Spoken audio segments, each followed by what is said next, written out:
ఆలయాల్లో, రాష్ట్ర వ్యాప్తంగా ఉన్న ఆలయాల్లో పాటు అన్ని దేవాలయాల్లో కూడా మా పార్టీ నాయకులు, శ్రేణులు అందరూ ఇవాళ భగవంతుని దర్శించుకొని ఈ రాష్ట్రంలో జరుగుతున్న సాక్షాత్తు వెంకటేశ్వర స్వామి మీద ఆయన భక్తుల మనోభావాలకి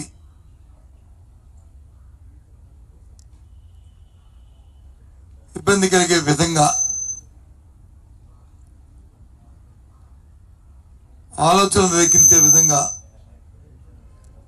సాక్షాత్తు ముఖ్యమంత్రిగా ఉన్న చంద్రబాబు నాయుడు గారి తాలూకా ఆయన ప్రవృత్తికి, సాక్షాత్తు ఆ దేవదేవుణ్ణి వెంకటేశ్వర స్వామిని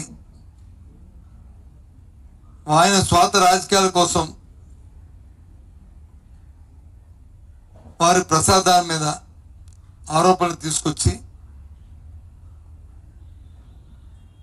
ఒక గందరగోళమైన పరిస్థితిని భక్తుల్లో కల్పించిన నేపథ్యంలో ఇవాళ మా అధ్యక్షుడు ఇందాక చెప్పిన విధంగా మా పార్టీ ఆ దేవుణ్ణి దర్శించుకొని ప్రార్థించుకొని, అయ్యా ఈ అపచారాన్ని మన్నించు, మా ముఖ్యమంత్రి ఈ రాష్ట్రంలో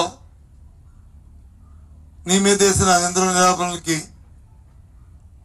ప్రజలకి ఏ ఇబ్బంది రాకుండా చూడు, ఇది వ్యక్తిగతంగా ఆయన వ్యక్తిగతంగా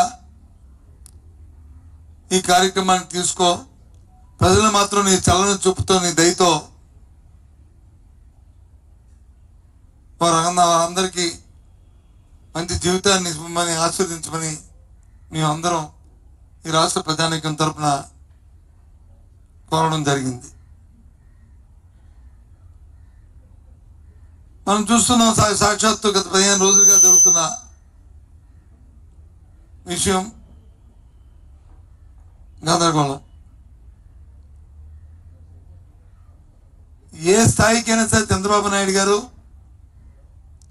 ఆయన అబద్ధాన్ని నిజం చేయడానికి పదే పదే చెప్పిందే చెప్తూ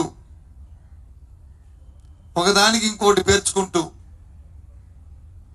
అది నిజమని మెప్పించడానికి, ఒప్పించడానికి చేస్తున్న ప్రయత్నాన్ని గత 10 రోజులుగా చూస్తున్నాం.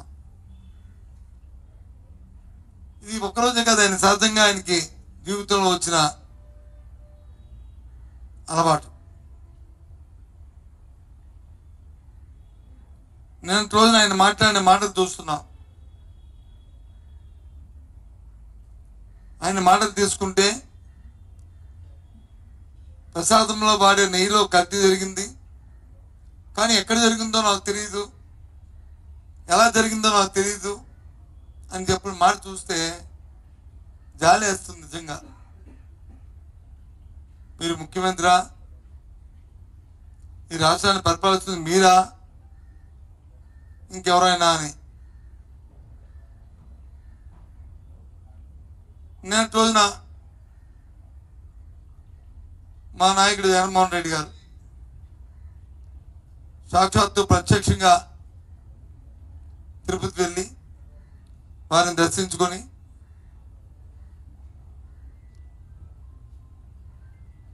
వారిని ప్రార్థించుకొని ప్రజల్ని చల్లగా చూడమని చెప్పి కోరడానికి వెళ్దామని నిన్న ప్రయత్నం చేస్తే చూసాం దీనికి పర్మిషన్ లేదు, ఆయన వెనకాల మీరు ఎవరు వెళ్ళడానికి వీలు లేదు అని సాక్షాత్తు పోలీస్ శాఖ, పోలీసు అధికారులు ఇచ్చిన నోటీస్ ఇది.